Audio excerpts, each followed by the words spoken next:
nogufata noku yao noku yo nogufata noku ya nogufata noku ya uko vyaciyemwo turi kumwe. There is no Rappy Boy without Trey Zo, there is no Trey Zo without Rappy Boy.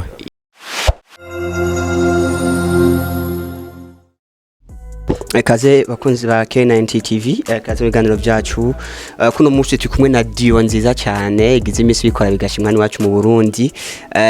Rappy Boy na Trey Zo turi kumwe. Mahoro cyane. amahoro Ya n'abaririmbyi babiri twovuga babikora neza cyane, baririmbye indirimbo yitwa Yooh nogufata no kuyo, benshi barayizi cyane. Indirimbo igeze ku maviews menshi cyane, yaba na remix yayo bagiranye na DJ Phil Bites, bagiranye na Kiriku Akiri, bagirana na Double J. Niyo abaririmbye Yooh rero turi kumwe kuno munsi. N'abaririmbyi kandi twavuga ko byinshi kuko barafise n'izindi ndirimbo, ariko ahanini cyane indirimbo Yooh yatumye bamenyekana. Ngira bashobora kuja kuri channel yabo ya YouTube bashobora kuyibona, ariko ndafise ikibazo aricyo tugira duhereko. Rappy Boy na Trey Zo ni divo officiel canke umwe wese akora ukwiwe? Ino ndirimbo yo nirashoboye kubashira hamwe. Bon, Rappy Boy na Trey Zo n'umuryango w'abaririmbyi babiri, aribo twebwe nyene Trey Zo na Rappy Boy. No kushira ko ari dio ya nuko mwabonye indirimbo ya mbere mubona ni ya kabiri, na nimwe twari umwe wese aririmbye kuyiwe. Ya kuvuga audio dufise zose turimba turi babiri, bisigura ko ari dio. Ego. Ego. Duhere kuri Yooh original. Rappy umuntu ariyumvira mbega mu kuyisohora mwari mwiteze ko ishika hajya yashitse? Bo muri makeni twoja ngaho twijajare ngo twishime twishire hejuru, ngo imbere ko zisohora twari tuza bizoshika. Muri make byaradutangaje, twabaye bubahe igikorwa gusa ciza turi siri naco. Abantu bacha twereka feedback nziza, batwereka urukundo. Irashika higeze no kuri choreography. Urabona ko ari ikintu cye cyateguwe kuko giye kuraba choreography mwagize yarabaye na hit nayo nyene. Si indirimbo gusa, ntimwateguye indirimbo gusa, mwarateguye n'ingene musohora video. Bijya bintu byavuye muri imagination y'ibwanyu mwenyene, nimwe mwavyiyumviriye murabikora? Trey Zo dance yazanywe n'abajya badanseho batatu. Musanzwe mumenyereye ko twama twaduganye kenshi no kuri stage. Aho ndavuga Andy Breezy, ndavuga Davido, ndavuga na Samandari. Niyo bakiyumviriye bitewe na audio yacu twabahaye, nabo baci biyumvira akadanse byo jana. Ego. Yo imaze gusohoka, iyo twakwita nka original, haraje remix yayo ko yari hit, mwe musanze mwifise ari hit. Iciyumviro cyo gushiramwe bajya abandi nibo babibasavye cyangwa nimwe mwashimye kwagura imbibe? Bo bisa nuko byishuye byose, twashimye kwagura imbibe. N'ubundi twashimiye ko abantu bo tumenya gose biciye ku ndirimbo yacu Yooh, kuko bwa mbere twabona umenga indirimbo irazwi muga niba abayirimbye batazwi. So tubikije kuri Phil Bites, kuri Billman Boy, bacu babidufasha mu nitwe twabibasabye, si bo babidusabye. Yego. Ugwego mushitse ko muri ubona gute Rappy? Yaho tugeze ubu yashimishije, ariko nturashika aho twifuza gushika. Ubu muratumirwa mu biteramo bitandukanye hirya no hino, muraheruka n'Ingozi, Ingozi niyo mwari muri, n'ahandi hatandukanye. Ubu muri Insomnia Challenge na Masterland, izina ryo mwamaze kurigira. Mumaze kubona mutumirwa mujya hampande y'amazina akomakomeye nk'ubu, imigambi mufise ni yahe, na cyane cyane muri 2021 igikorwa gikurikira bibaha inguvu ndibaza? Imigambi dufise ni myinshi, aba tutangura kuyivugira ngaha nitwoyiheza. Ariko ico twobizeza ni nuko imigambi hari kandi myinshi cyane.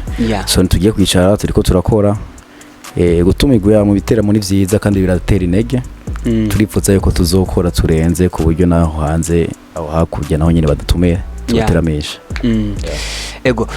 Mwarasohoye yo twakwita brand yiwanyu nogufata no kuyo n'agapira cyane, ngira ngo cameraman yadufasha tuzume, isanzwe nambaye Rappy Boy. Ego. Ubu mumaze kuba brand, niko twobivuga. Mwebwe nyine muramaze murafise muri izina kwiyumvira rero kuca mugira ko no kuba brand kubizina byavuye hehe mbega bizobafasha iki mu muziki? Ya ni kind ya support twari twifuza kuko abantu barakunda kubaza ukuntu supporting umuntu iyo bumvise support arabiyumvira inote arabiyumvira ibiki support ziri kwinshi so comme tuzi yuko abantu bakunze indirimbo yiwacu akaba bifuza kudusupportinga nibakore nkuko nyene agapira naka babegwe kujya baryohewe na Yooh barashobora no kubegwa na Yooh t-shirt so any kind of support nimba dukurikirana nimba warakuze indirimbo kora umuti na mahera make cyane gose and 25000 ukacubegwa nkuko naje mberewe right now.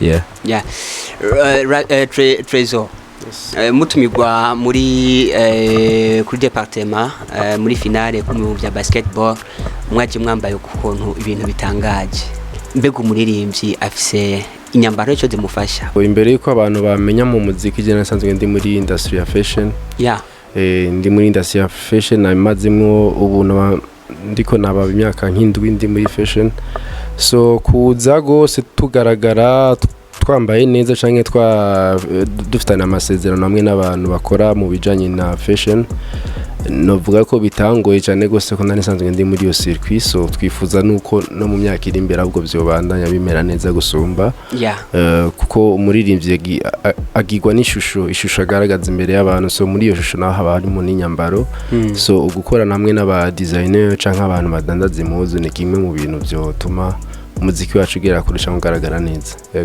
ni ibintu munyishiye neza cyane kuri Rappy Boy gukorana na Trey Zo nibyo wahisemo cyangwa ni kwera musanzwe muri umuryango?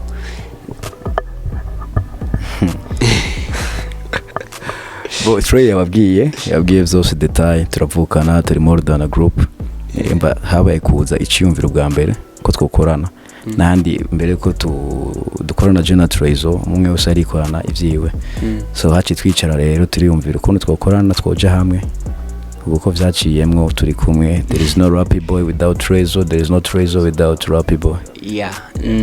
Ego muri ubwo bumwe nyene twitege indirimbo yanyu shasha ryari ko twikumbura deje inyuma ya remix twe dukorera ama surprise comme tutabateguje kuri Yooh isasu kibashwaramo niko muzokumva n'iyindi bashwayemo sinzi kwa dukurikirana reka ubaci mudufashe bumve ko tutakoreheje amashusho ngo twagize ka montage babumve mwijwi muri ko murayo nogufata noku Yooh noku Yooh nogufata noku Yooh noku Yooh nogufata noku Yooh nogufata noku Yooh noku Yes. Merci sana yari Trey Zo na Rappy Boy twari kumwe muri K90 TV ni ikiganiro twoga tuti kibaye mu mwanya muto ariko tuzonda n'undi mwanya wiyaguye badukundiye tuvugane neza byinshi indirimbo zanyu nazo bozisangaye babakunda kumarezo turiko kuri YouTube turiko ni Trey Zo Rappy Boy wandika gusa Yooh aca bakuzanira Yooh hama murabe neza justement chaîne yacu yitwa Trey Zo and Rappy Boy harimo benshi batwinjiriye baraposta ibintu byacu kandi ni byaturyoheye mugabo ni muri fight nyene umwe wese bariko ara fighting ukwiwe ariko channel yacu officiel ni Trey Zo and Rappy Boy yego niho muzosanga ko ibikuba byacu biri officiel ahandi muzobisanga muzomenye ko atari ibyacu nuko merci sana rero ko ariko badukurikirana turashimiye namwe bwe kwa mwadukundiye kuno mwanya tubafatiri ni Rappy Boy na Trey Zo bakora neza ni wacu mu Burundi bakoze indirimbo Yooh n'izindi rero mwandaye mubakurikirana mubashigikira muziki wahani wacu mu Burundi turashimira cyane mwandaye mugira subscribe like na comment kuri channel yacu ya K90 TV ciao.